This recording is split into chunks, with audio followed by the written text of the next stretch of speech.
오늘은 이방인 백부장의 믿음이라는 제목으로 누가복음 말씀을 가지고 잠시 말씀을 나누겠습니다. 계속 우리가 주일날 들어보신 분들은 기억나시겠지만 계속 믿음에 대한 말씀을 하고 있습니다. 오늘은 이방인 백부장의 믿음입니다.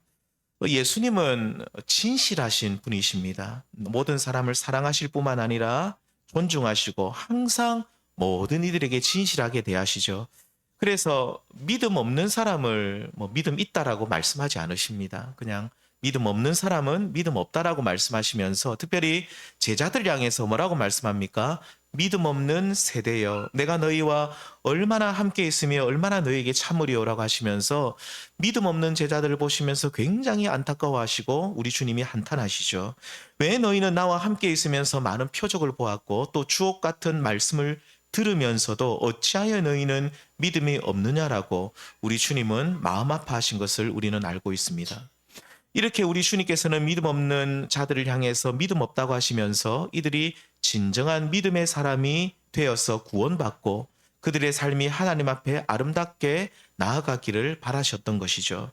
예수님의 제자들 그리고 예수님을 따르던 많은 유대인들, 왜 이들은 주님이 원하시는 믿음의 사람으로 서지 못했습니까? 물론 예수님의 제자들은 예수님의 십자가와 부활 사건 이후에 나중에 초대교회 사도로 세움을 받고 주님을 위해서 자신의 목숨을 버리면서까지도 헌신하는 참된 믿음의 사람이 되었지만 예수님께서 이 땅 위에 사역하실 동안에는 안타깝게도 믿음의 길을 잘 걸어가지 못했던 것을 우리는 알고 있습니다. 그 이유는 이들이 가지고 있었던 왜곡된 메시아관이 너무나도 확고했기 때문이죠. 그러니까 이 유대인들, 이 제자들도 마찬가지입니다. 이들은 정치적 메시아, 정치적 그리스도를 소망하고 있었습니다. 자신들을 로마의 압제하에서 해방시켜주고 핍박받는 유대인들을 세워서 최고의 민족으로 올려주는 정치적 메시아를 그들은 바라보고 있었기 때문에 우리를 구원하시기 위해 이 땅에 오신 예수님을 그들은 믿지 못하고 또 받아들이지 못했던 것이죠. 한마디로 그리스도에 대한 잘못된 선입견이 그들의 눈에 비늘처럼 씌워져 있었기 때문에 이 땅에 오신 그리스도를 그리스도를 믿지 못하고 받아들이지 못하고 있었던 것입니다. 유대인들이 가지고 있었던 이런 만성적인 오해가 예수를 그리스도로 믿지 못하게 하는 걸림돌이 되었던 것입니다. 그런데 이런 유대인들과는 다르게 이방인들 중에서 예수님을 잘 믿어서 내 믿음이 크도다라고 칭찬받았던 사람들이 종종 나오죠. 마태복음 15장에 보시면 가나안 여인, 이 수로보니게 여인을 예수님께서는 굉장히 칭찬하십니다. 예수님이 이 여인을 향해 뭐라고 말씀하십니까? 내 믿음이 크도다 라고 하시면서 이 여인을 칭찬하시죠. 그리고 누가복음 17장에 보시면 10명의 나병 환자가 고침을 받는데 이후에 딱 한 사람만 나와서 예수님께 나와서 예수님께 감사하고 경배를 드리는데 이 사람이 어떤 사람이라고 말씀하고 있습니까? 이방인 사마리아인이었다라고 하죠. 이렇게 이방인들이 예수님을 잘 믿는 경우가 많았는데 아마도 이 이방인들은 그리스도에 대한 잘못된 편견이나 또 욕심으로 말미암은 왜곡된 메시아관이 없었기 때문이 아닌가라는 생각을 하게 됩니다. 오늘날에도 세상에서 이런저런 때가 많이 묻은 그런 어른들보다 기성세대보다도 우리 아이들이 정말로 예수님을 잘 믿습니다. 우리 아이들에게 복음을 잘 전하면 이 아이들이 예수님을 순수하게 그냥 받아들입니다. 완전히 스펀지처럼 잘 받아들이는데 아마도 이 아이들은 어른들보다도 그릇된 편견, 어떤 선입견이 없기 때문이라는 생각을 하게 되죠. 오늘 본문에 나온 이방인 백부장 또한 주님께로부터 최고의 칭찬을 듣습니다. 9절에 보면 이런 칭찬을 합니다. 이스라엘 중에서도 유대인들 중에서도 이만한 믿음을 만나보지 못했다.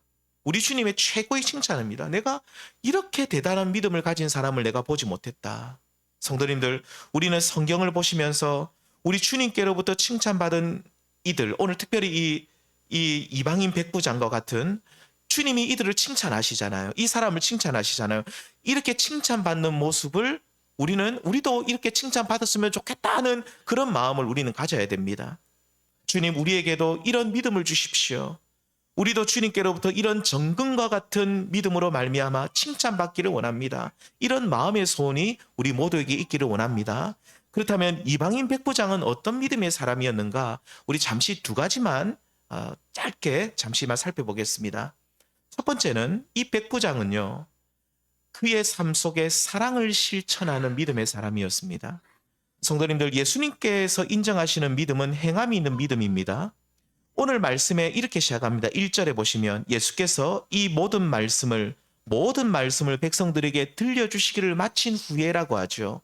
모든 말씀을 끝나고 난 뒤에 바로 오늘 이 사건이 일어나는데, 이 모든 말씀은 어떤 말씀입니까? 우리는 성경을 차례대로 봐야 됩니다. 6장 뒷부분에 보시면 예수님께서 6장 49절에 이런 말씀이 있습니다. 듣고 행하지 아니하는 자는 주추 없이 흙 위에 지은 사람과 같아. 반대로 듣고 행하는 사람은 주추를 반석 위에 놓은 사람과 같아서 탕류가 그 집에 부딪혀도 결코 요동하고 흔들리지 않는다라고 하시죠. 그래서 오늘 말씀에 등장하는 이방인 백부장은 6장에 나온 예수님의 가르침과 같이 내 말을 듣고 행하는 사람, 그러니까 행함이 있는 믿음을 가진 사람이라고 우리는 볼 수 있습니다. 그는 어떻게 믿음으로 행하는 사람이었습니까? 오늘 본문 2절에 보시면 어떤 백부장의 사랑하는 종이 병들어 죽게 되었다. 여기서 우리 성도님들, 사랑하는 종이라고 할 때 이 사랑하는이라는 이 말은 헬라어로 엔티모스라는 말을 쓰고 있는데, 이 말의 원 의미는 존중하다는 뜻입니다. 성도님들, 지금으로부터 2000년 전 로마 식민지 하에 있던 상황에서 어떤 집의 종이, 하인이, 노예입니다. 노예가 주인으로부터 존중받는 엔티모스죠. 존중받는 일은 굉장히 드물었습니다. 그때 당시 종은요, 이 노예는 그냥 집에서 키우는 가축처럼 내 마음대로 팔아버리기도 하고 마음에 안 들면 그 앞에서 죽여버리기도 하고, 그래서 소유의 개념이었습니다. 그래서 종이 아프고 병들면 어떻게 하겠습니까? 그냥 다른 데 싼 값으로 팔아버리든지 아니면 그냥 죽도록 내버려 둡니다. 내가 이 종을 왜 내가 이 엔티모스 내가 왜 존중하냐는 거죠. 그냥 우리 집의 가축 중에 하나이기 때문에 병들면 그냥 죽도록 그냥 두는 겁니다. 이런 분위기 속에서 로마 백부장이었던 그는 종이 병들었다는 소식을 듣고 그 사실을 알고 그를 고쳐주기 위해서 예수님을 찾아옵니다. 그는 병든 자신의 종을 존중하는 사람이었습니다. 너는 종이고 나는 주인이다. 그런 인식을 가지고 결코 하대하지 않았고, 엔티모스, 다시 말하면 그를 존중하고 아껴주었던 사람이죠. 우리 주님이 우리를 엔티모스, 존중하듯이 이 백부장 또한 자신의 종을 엔티모스, 존중하는 사람이었습니다. 또 본문에 보시면 백부장이 존중하는 이 종이 중병에 걸려 사경을 헤맨다는 소식을 듣고 이를 돕기 위해서 달려온 유대인 장로들이 있습니다. 이 유대인 장로들이 예수님께 나와서 간절히 구하는데, 이때 본문 5절에 보면 뭐라고 말합니까? 이 백부장이 우리 민족을 사랑하고 또 우리를 위하여 회당을 씌워주었다라고 예수님께 말씀하고 있습니다. 예수님께 백부장의 선행을 알려주고 있는데, 성도님들, 이 로마 백부장은요 100명의 군사를 거느린 간부급 군인이었습니다. 그는 이 로마 식민지였던 유대 땅에서 이스라엘에서 로마 황제의 명을 받아 일하는 사람이었습니다. 그래서 그는 식민지 사람들을 얼마든지 자기 마음대로 하대하고 마음대로 할 수 있었지만, 오늘 말씀에 보면 그는 유대인들을 어떻게 하는 사람입니까? 사랑하는 사람, 존중하는 사람이었습니다. 그를 지켜봤던 유대인 장로들이 이것을 증언하고 있습니다. 그러니까 외부 사람들이 내가 누구를 사랑하고 내가 누구를 막 이렇게 하는 것이 아니라 옆에 있는 사람들이 이 백부장 이 이방인 백부장을 향해서 그는 우리를 존중해 주는 사람이고 우리를 많이 도와주는 사람이고 심지어 우리 유대인들을 위해서 회당까지 지어주는 선행을 베푸는 사람이었습니다라고, 그렇게 이 사람의 그 덕행을 이렇게 높여주고 있는 것을 볼 수 있죠. 성도님들, 이와 같이 본문에 나오는 백부장은 행함이 있는 믿음의 사람이었는데 특별히 형제를 사랑하는 모습으로 그 행함이 나타났습니다. 식민지를 관할하는 로마의 백부장으로서 그는 식민지 사람들을 하대하지 않았고 오히려 이들을 존중하고 회당까지 지어주는 선함을 드러내었죠. 자신의 종도 마찬가지입니다. 함부로 하대하지 않고 엔티모스 존중하고 이 한 사람의 치유를 위해서, 이 사람을 낫게 하기 위해서 예수님께 나아왔던 진정한 그는 믿음의 사람이었던 것을 보게 됩니다. 성도님들, 이와 같이 참된 믿음에는 행함이 있는데 그 행함은 사랑입니다. 고린도전서 13장 13절에 보면 그런즉 믿음, 소망, 사랑 이 세 가지는 항상 있을 것인데 그 중에 제일은 뭐라고 말합니까? 사랑이죠. 우리는 여기서 사랑이 제일이라면 사랑 1등, 믿음, 소망 2등, 3등 이런 뜻이 아닙니다. 사랑이 제일이란 말은 우리의 믿음과 소망이 사랑으로 나타나기 때문에 사랑이 제일이다 이 말입니다. 그러니까 우리가 하나님을 진실하게 믿는 믿음이 결국 뭘로 나타난다는 겁니까? 사랑으로 나타나죠. 우리가 하나님을 향한 소망, 또 하나님 나라를 향한 진실한 소망이 결국은 형제를 사랑하는 모습으로 나타나는 것이죠. 그래서 이 사랑이 제일이다. 모든 것이 사랑으로 드러난다는 겁니다. 그래서 우리가 믿음이 있다라고 하면서 내 삶 속에 사랑이 없고 내가 주님을 향한 소망을 가지고 사는 사람이라고 한다고 하면서 내가 형제를 존중하지 않고 함부로 대하고 그렇게 내가 사랑하는 마음이 없다고 한다면, 사랑이 내 삶 속에 나타나지 않는다고 한다면 그 믿음과 소망이 가짜라는 뜻입니다. 반드시 사랑을 통해서 증명되어져야 된다는 거죠. 성도님들, 오늘 말씀에서 예수님께서는 백부장을 향해서 이스라엘 중에서도 이만한 믿음을 만나보지 못했다. 그의 믿음을 정말로 칭찬하시는데 그 믿음은 형제를 사랑하는 존중하는 모습으로 나타났기 때문입니다. 백부장은 그의 종을 사랑했고 존중했고 당시 식민지 사람이었던 이 유대인들 또한 사랑하고 그들을 위해서 오늘날 교회로 생각할 수 있는 회당까지 지어주는 사랑의 열심을 품은 그런 사람이었다라고 증언하고 있죠. 이렇게 사랑하며 사는 그를 향해 예수님께서는 너는 사랑이 많은 사람이다라고 말씀하지 않으시고 너는 참된 믿음을 가진 사람이라고 칭찬하십니다. 왜냐하면 주님께서 인정하시는 믿음은 반드시 이웃을 향한, 형제를 향한 사랑으로 나타나기 때문인 것이죠. 성도님들, 누가복음 18장 8절에 보시면 우리 주님께서 한탄하십니다. 인자가 올 때에 세상에 믿음을 보겠느냐. 이 말씀을 우리는 인자가 올 때에 이 세상에서 형제를 진실로 사랑하며 이웃을 진정으로 사랑하는 자를 보겠느냐는 말씀으로 우리는 이해할 수가 있습니다. 성도님들, 오늘날 이 세상에 속한 많은 사람들은 자기만 위해서 살아가죠. 자기 욕심만 차립니다. 하지만 우리 그리스도인들이 이 세상에서 참된 믿음을 보여야 되는데 우리가 믿음을 보인다는 말이 무슨 뜻입니까? 오늘 말씀에 따르면요, 그리스도의 사랑을 우리가 이 땅에서 실천하는 모습으로 우리의 삶이 나타나야 되는 줄 믿습니다.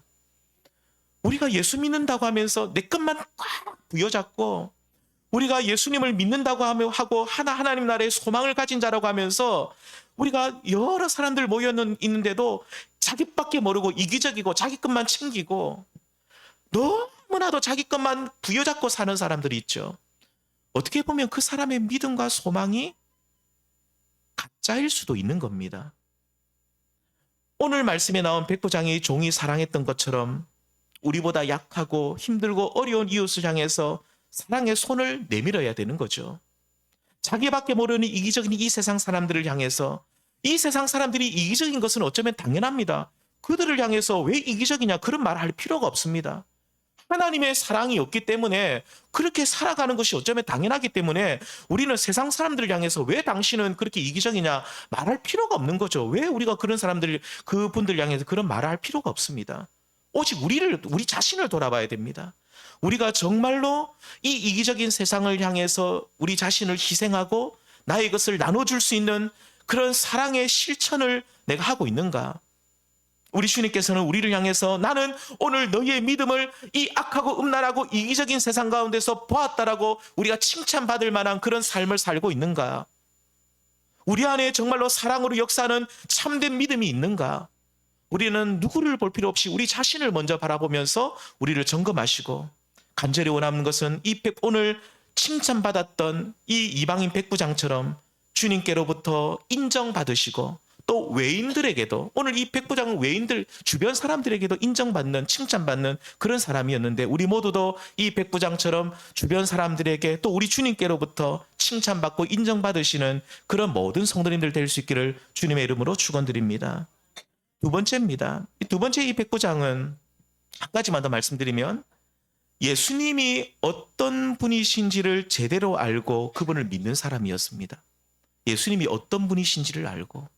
아까도 말씀드렸죠. 유대인들은 선입견을 가지고 예수님을 믿었습니다. 예수님을 잘못 알고 믿고 있는 것이죠. 우리 성도님들, 맹신은 믿음이 아닙니다. 잘못 알고 믿는 것은 믿음이 아니죠. 모르고 믿는 것도 믿음이 아닙니다. 그런데 이 백부장은 예수님이 어떤 분이신지를 제대로 알고 믿는 참 믿음의 사람이었습니다. 이 과거 로마 제국 당시에 로마 군의 최대 단위는 레기온입니다. 군단인데 이 레기온 군단 밑에는 60개의 센츄리라고 하는 백인대가 있습니다. 100명씩 이렇게 됩니다. 총 6,000명이죠. 그러니까요. 이 60개의 센츄리가 있습니다. 백부장은 이 센츄리 백인 부대의 장입니다. 백부장은 이 평상시에 군대를 조련하고 무기나 무장이나 식사 등을 검사하고 이 자기 밑에 휘하의 그 군인들의 일거수일투족을 살펴보면서 일일이 지시하고 규율을 어길 때는 엄격하게 처벌하고 그리고 군대를 유지하는 로마의 지휘관이었죠. 이러한 그가 예수님을 어떻게 믿게 되었는지 오늘 본문에 보면 정확하게 나와 있지는 않지만 그가 오늘 말씀에서 하나 추측해 볼 수 있는 것은 유대인들의 회당을 지어준 것을 보면 그가 평소에 어떤 통로를 통해서인지 몰라도 구약 성경을 그는 읽고 있었고 하나님에 대해서도 관심이 많았고 이 땅에 오실 그리스도에 대해서도 소망하고 있는 자였음이 분명합니다. 그가 아무리 부자였어도 그가 또 자신을 다스리는 유대인들을 존중하는 마음, 그 존중하는 마음이 아무리 있었다 하더라도 우리 성도님들 하나님을 향한 믿음이 없으면 당시 유대인들의 예배 처소인 회당을 지어줄 리 만무했기 때문이죠. 그래서 그는 구약 성경을 알고 있고 그리스도를 대망하고 있는 신실한 믿음의 사람이었음을 우리는 알 수 있습니다. 무엇보다도 오늘 본문 1절을 한번 보시면 그는 어디에서 백부장으로 일하는 사람이었습니까? 가버나움입니다. 갈릴리 이 가버나움은 예수님께서 행하셨던 놀라운 일들이 많았죠. 그는 이 놀라운 일들의 증인이었습니다. 지난번 우리 말씀 나누던 요한복음 4장 왕의 신하의 아들을 고치신 예수님의 표적 어디서 있었습니까? 가버나움입니다. 가버나움에서 이 왕의 신하였던 그의 아들이 죽을 병에 걸렸을 때에 그가 주여 내 아이가 죽기 전에 내려오소서라는 말을 했을 때 예수님께서 뭐라고 말합니까? 가라 네 아들이 살아있다라고 했을 때에 그 왕의 신하는 이 사람은 유대인입니다. 왕의 신하는 그 말씀을 믿고 갔다라고 하죠. 그리고 실제로 그 시간에 믿고 간 그 시간에 아들이 치유되는 기적을 경험하게 되었습니다. 이 사건은 오늘 본문에 나온 백부장의 신하가 치유되는 사건이 있기 7, 8개월 전입니다. 그래서 공생의 1년 말에 있었던 사건이었습니다. 그는 가버나움에서 백부장으로 있으면서 왕의 신하의 아들이 예수님의 말씀을 통해서 치유되는 그런 일들이 있었다는 것을 그는 들었고 목격했던 인물이었죠. 뿐만 아닙니다. 이 가버나움에서 공생의 제2년에 시몬 베드로의 장모를 고쳐주는 표적이 있었습니다. 이 마태복음 8장에 나옵니다. 또 이 가버나움에서 나병 환자를 치유해 주었다고 마태복음 8장에도 또 나오고요. 또 우리 성도님들 지난번에 수요예배 때 말씀드렸던 건데 이 중풍병에 걸려가지고 몸을 움직이지 못하는 한 사람을 친구들이 들것에 실어가지고 예수님께로 오죠. 예수님께로 와서 예수님께로 데리고 가려니까 이 예수님이 있는 그 집에 사람들이 너무 많아가지고 들어갈 수가 없으니까 어떻게 합니까? 네, 지붕으로 뒤쪽으로 돌아가서 계단을 타고 올라가서 지붕을 뚫어버리고 이 들것을 이렇게 줄을 달아가지고 예수님께 내렸던 이 사건. 그래서 예수님이 이 죄사함과 함께 이 죄를 용서해 주실 뿐만 아니라 이 중풍병자를 낫게 해주는 이 사건이 어디에서 있었던 사건입니까? 가버나움입니다. 마태복음 9장이 나오죠. 이 모든 사건들이 가버나움에 있었어요. 그래서 지금 거리에 살던 이 가버나움에 살던 백부장은 이런 예수님의 사역을 익히 다 듣고 알고 있었습니다. 이 모든 사건들은 오늘 이 본문 말씀 전에 있었던 사건들이에요. 모든 것을 다 듣고 알고 있었죠. 성도님들, 이렇게 가버나움의 백부장은 예수님의 권능, 그분의 권위를 잘 알고 있었습니다. 그리고 보고 듣고 경험했던 증인이었죠. 그래서 대부분의 유대인들처럼 예수님에 대해서 선입견이 없었던 그는 예수님의 권능과 그분의 권위를 믿고 있었습니다. 그러니까 그는 이 이방인 백부장은 예수님을 단순히 병만 낫게 해주는 의원 정도, 좋은 의사 정도의 수준으로 알았던 것이 아닙니다. 또 그는 예수님은 그리고 로마 제국의 황제 시저보다 아니면 그보다 더 높은 사람들이 있다 할지라도 이 예수님의 위엄과 권위와 권능은 감히 비교할 수도 없는 분이다. 그래서 내가 섬기는 나의 주인인 로마 황제 시저보다도 우리 주님의 이 권능은 더 높은 분이라는 사실을 그는 알고 있었습니다. 본문에 이 기적이 있었던 공생의 2년 말, 공생의 3년 반으로 보면 2년 말 정도쯤에 많은 유대인들은 예수님을 어떻게 알았습니까? 한낱, 그렇죠. 한낱 목수의 아들로만 알고 있었고, 또 심지어 예수님을 존중하고 그분을 따르기는커녕 많은 종교 지도자들은 예수님을 죽이려고 혈안이 되어 있던 그런 때였습니다. 이러한 때에 이 오늘 본문에 나온 이방인 백부장은 예수님의 권능과 권위를 알고 믿고 있었고, 그래서 자신들의 친구들을 보내어 예수님께 이렇게 요청을 드립니다. 우리 7장 6절은 같이 한번 읽어보겠습니다. 시작. 예수께서 함께 가실새 이에 그 집이 멀지 아니하여 백부장이 벗들을 보내어 이르되 주여 수고하지 마옵소서, 내 집에 들어오심을 나를 감당하지 못하겠나이다.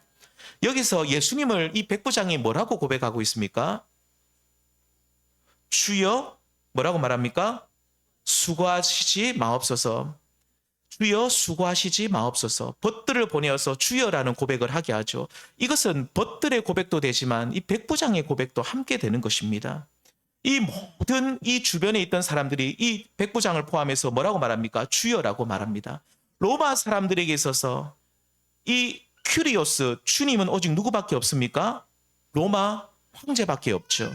그래서 훗날 사도 바울이 전도하러 다닐 때 예수님을 주님이라고 큐리오스라고 선포했기 때문에 로마 당국자들로부터 엄청난 핍박을 받습니다. 로마의 백부장이고 이방인이며 시저의 충직한 부하였던 그는 지금 예수님을 어떤 분으로 고백합니까? 주여, 주님이시여라고 고백하면서 당신의 권위와 권능이 너무 크고 놀라워서 나 같은 사람이 감당할 수 없는 분이라고 고백합니다. 그래서 나 같은 비천한 사람 집에 주님이 들어오시는 일은 있을 수 없는 일이라고 하죠.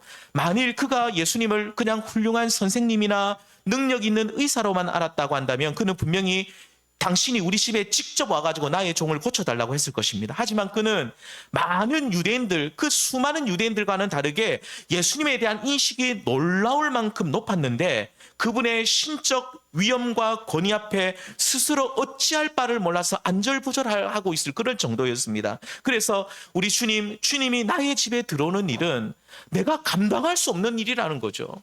주님이 너무 높고 위대하고 대단한 분이기 때문에 우리 주님이 우리 집에 들어오는 것은 내가 감당할 수 없다라고 자기를 부정하고 있는 모습을 우리는 보게 됩니다.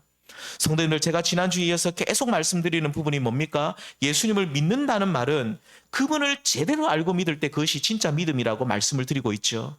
예수님을 만나서 치유와 구원을 경험한 사람들은 모두 믿음의 사람들이었는데 이들은 한결같이 예수님을 제대로 알고 있는 자들이었죠. 물론 그들의 지혜로 스스로 안 것이 아닙니다. 성령께서, 우리 성령님이 예수님이 어떠한 분이신지를 가르쳐 주시고 깨닫게 해주셨지만 이들은 예수님을 제대로 알고 믿는 사람들이었습니다. 오늘 본문에 나온 로마의 이방인 백부장 또한 예수님을 바로 알고 믿었는데 그는 예수님을 주님이시라고 고백하면서 그분의 위엄과 권능을 알고 믿고 있었습니다. 알고 믿는 거예요. 위엄과 권능이 대단하다는 것을 알고 믿고 있었습니다. 감히 나의 집에, 내 집에 들어오는 일, 이것을 내가 감당할 수 없을 만큼 당신의 그 위엄과 권능과 존귀함이 너무나도 크고 놀랍다라고 고백하고 있는 거죠. 그러면서 마지막으로 이런 고백을 하고 있습니다. 우리 7절 말씀 한 절만 드리겠습니다. 시작. 그러므로 내가 주께 나아가기도 감당하지 못할 줄을 알았나이다. 말씀만 하사. 아멘. 말씀만 하사라고 하죠. 말씀만 하사. 그는 로마의 군대 지휘관이었죠. 그래서 그 자신의 말 한마디에 군사들이 일사불란하게 움직이는 것을 알고 있었습니다. 제가 그 옛날 서울에 사회 갈 때 제가 몇 번 말씀드렸지만 그 교회는 군인들이 굉장히 많았습니다. 군 출신들이 대부분 다 장교들, 별단분들 이런 분들도 많이 앉아 계셨는데 한 분이 그러더라고요. 자기가 군대에서 제대하고 이제 하고 제대하고 나니까 할 일이 없으니까 방과 후 애들 가르치는 일을 했대요. 그래서 자기가 방과 후에 딱 하니까 애들이 자기 말 한마디에 말을 안 듣더래요. 자기가 군대에 있을 때는 그 이제 전체 차렷 하면 딱 차렷하고 뒤로 돌아 하면 뒤로 보고 자기 말 한마디에 모든 애들이 다 움직였다는 거. 밑에 애들이 전부 다 움직인다는 거예요. 자기 대대 밑에 옛날에 이제 예를 들면 이제 연대장 하셨던 분은 자기 밑에 연대 밑에 있는 모든 대대들이 자기 말 한마디만 하면 모든 것이 일사불란하게 움직이는데 자기가 이제 방과 후 교실 가니까 애들한테 얘들아 자 바로 하니까 애들이 바로 안 한다는 거예요. 니는 떠들어라 나는 움직일게 하면 막 움직이고 화장실 갔다고 하니까 정신이 없대요. 자기는 그래서 이게 세상이구나라고 하면서 내가 이제 생각을 바꿔야 되겠대요. 여기 군대가 아니구나. 자기는 군대에서는 모든 것이 말 두 마디가 필요 없대요. 딱 말 한마디면 끝이래요. 말 한마디면 군소리도 없이 모든 것이 이루어지는데 여기는 학교니까 애들이 선생님이 말해도 말을 안 듣는다는 거예요. 자기가 굉장히 실망을 했는데 집에 가서 곰곰이 생각하니까 여기는 군대가 아니구나. 정신 차려야 되겠구나. 이 로마의 지휘관이었죠.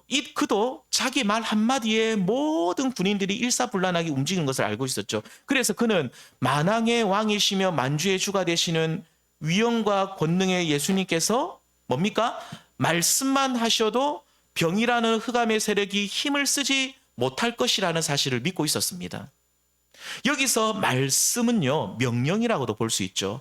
여기서 그래서 예수님께서 명령을 내리시면 모든 자연계와 영계가 순복하면서 자신의 종을 괴롭히고 있던 병이라는 골칫거리도 떠나가게 된다는 사실을 그는 알고 있었습니다. 그래서 그는 말씀만 하셔도 명령만 하셔도 내 하인이 낫겠다라는 믿음의 고백을 지금 드리고 있는 거죠. 예수님이 이것을 듣고 너무나도 놀랐던 것입니다. 성도님들, 오늘 우리의 믿음이 이방인 백부장의 믿음처럼 되기를 축원드립니다. 우리는 예수님의 권능과 위엄을 우리는 스스로 제한하죠. 그러니까 우리는 예수님 당시 유대인들처럼 그냥 훌륭한 어떤 선생님, 그냥 훌륭한 의사 정도, 우리의 병을 어느 정도 조금 회복해 주는 분, 아니면 예수님을 로마 황제를 쫓아내고 이렇게 유대인들의 어떤 권위를 회복시켜주는 독립투사, 아니면 그 대단한 어떤 정치인, 이 정도의 수준으로만 알고 있는데, 그렇게만 알면 이것은 믿음이 아닙니다. 우리 예수님의 권능과 위엄을 스스로 제한하면서 그분은 우리가 생각할 때 우리 주님은 이런 일은 결코 해결하지 못할 거야 라고 우리 스스로 예수님의 능력을 묶어버리죠. 그리고 당시 예수님에 대해서 제대로 알지 못하고 많은 오해를 가졌던 유대인들처럼 우리가 예수님을 우리 스스로 제한하고 그 이상으로 알지 못합니다. 그렇게 되면 우리는 예수님의 능력을 스스로 제한하는 결과가 되기 때문에 진정한 믿음의 사람이 되지 못하죠. 우리는 오늘 이방인 백부장처럼 예수님의 권능과 능력을 믿으면서 예수님이 말씀만 하시면, 명령만 하시면 온 천지 만물의 질서를 바꾸셔서라도 당신의 능력을 나타내는 줄 믿습니다. 우리는 이 정도 믿음까지 나아가야 됩니다. 왜 우리는 예수님에 대해서 성경에 나온 예수님을 믿지 아니하고 성경에 계시된 예수님을 믿지 아니하고 우리의 머릿속으로 예수님을 제한합니다. 예수님은 이 정도는 해결해 주실 거야. 예수님은 이 정도는 하시지만 더 이상은 못할 거야.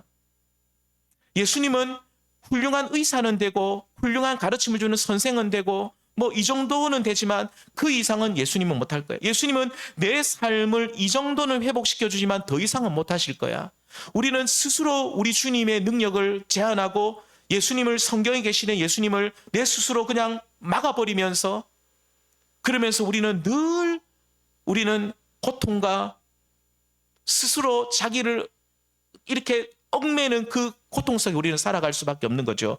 하지만 우리는 우리 성도를 꼭 기억하십시오. 오늘 이 이방인 백부장처럼 우리 주님의 그 권위와 권능과 능력을 제한하지 마시고 말씀에 계시된 그 예수님을 바로 알고 믿으면서 우리가 담대하게 말씀만 하셔도 우리 주님이 회복시켜 주실 줄 믿습니다. 이 믿음으로 나아가셔서 우리 주님의 그 모든 권능과 능력을 실제로 경험하시는 저와 우리 모든 성도님 될 수 있기를 주님의 이름으로 소망합니다.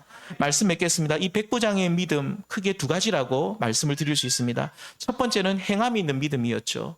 어떤 행함입니까? 그 믿음이 사랑으로 나타나는 겁니다. 사랑으로 역사하는 믿음의 사람이었습니다. 그래서 오늘날 우리 성도님들, 오늘 우리는 믿음이 어떻게 증거됩니까? 사랑으로. 그러므로 우리가 기도하실 때 주님, 우리가 백부장과 같은 믿음의 사람이 되기 원합니다. 그런 기도를 드리시면서 어떤 기도를 드려야 되겠습니까? 주님, 저에게도 사랑으로 역사하는 믿음을 주시옵소서. 내 삶이 형제를 사랑하고 형제를 존중하고 정말로 이웃을 사랑하는 그 사랑의 모습이 내 속에 나타나게 하여 주옵소서. 두 번째 백부장은 예수님의 권능과 권위를 바로 알고 믿는 자였습니다. 당시 유대인들처럼 왜곡된 그리스도가 아니라 진정 예수님은 하나님의 아들이시며 나의 주님이시며 그분의 권능과 위엄 앞에 내가 감히 서지 못할 나는 미천한 사람임을 알고 그는 알고 또 그렇게 믿고 있었죠. 그래서 우리 모두 이 백부장의 이 믿음이 우리에게도 있기를 소망합니다. 이를 위해서 기도하시고 오늘 우리 성도님들 이 말씀을 듣고 마치는 것이 아니라 주님, 우리도 백부장과 같은 믿음의 사람이 되기 원합니다. 그래서 하나님, 이 믿음으로 세상을 이기게 하여 주옵소서. 믿음으로 이 모든 문제를 해결하며 나아가게 하여 주옵소서. 제가 여러 번 말씀드리지만 우리 앞에 문제가 큰 것이 아니라 우리에게 믿음이 없기 때문인 것입니다. 주님, 우리에게 믿음을 주옵소서. 믿음을 주옵소서. 이 참된 믿음이 우리 속에 역사하여서 우리 앞에 있는 모든 두려운 것들이 사라지고 담대하게 우리 주님을 따를 수 있는 저와 우리 모든 성도님들 될 수 있기를 주님의 이름으로 축원드립니다. 기도하시겠습니다. 주님, 감사합니다. 오늘 백부장의 믿음을 우리에게